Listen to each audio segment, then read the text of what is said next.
On a macroscopic level, I mean, one obviously has to have a life plan, know where one is going, know what the purpose of one's life is, and what wants to achieve materially as well as spiritually in whatever the allotted times of our lifespans are. But I mean, that extends even on a moment-to-moment basis. I mean, as doctors, we have to make decisions at every moment with every patient, having to decide how we're going to handle them, or how we're going to proceed with their management.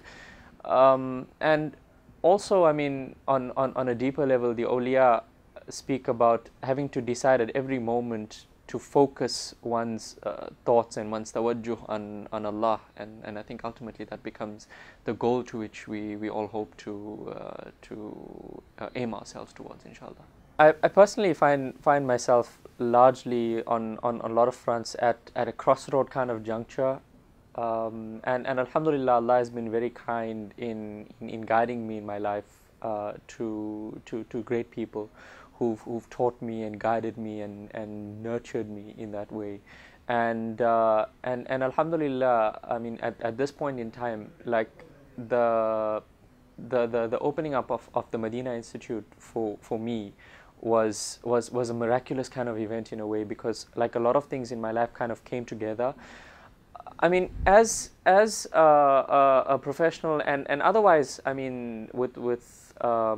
day-to-day interactions, even in the non-professional environment, one is faced with an innumerable number of scenarios that one has to interpret and be able to make sense of with a correct paradigm and worldview.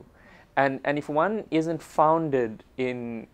basic principles of aqidah and other such things, it's very, very easy to slip up and just in that instant kind of interpret something in a wrong way and have a wrong opinion of Allah. And because of that, I think that was an amazing thing for me, in that I found that, that this kind of knowledge is important, it's pivotal, not only in terms of knowing how to interpret one's environment and one's events, but also how to move forward and how to kind of plan one's life in accordance with the pleasure of Allah, to maximize the benefit of the time that we've been allotted here. And that was the benefit for me, and the miraculous nature of the starting of the Madina Institute. As doctors, we see a lot of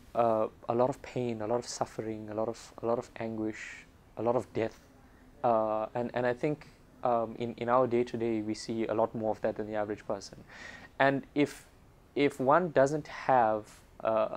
like most importantly the kinds of issues that are discussed in the Aqidah class, and Sheikh Ninawi, alhamdulillah, has really gone to the ends of his strength to make sure that that's transmitted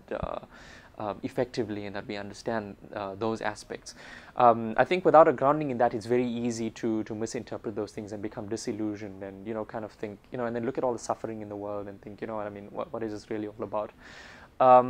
So it's really helped in that way, in terms of making sense of a lot of stuff.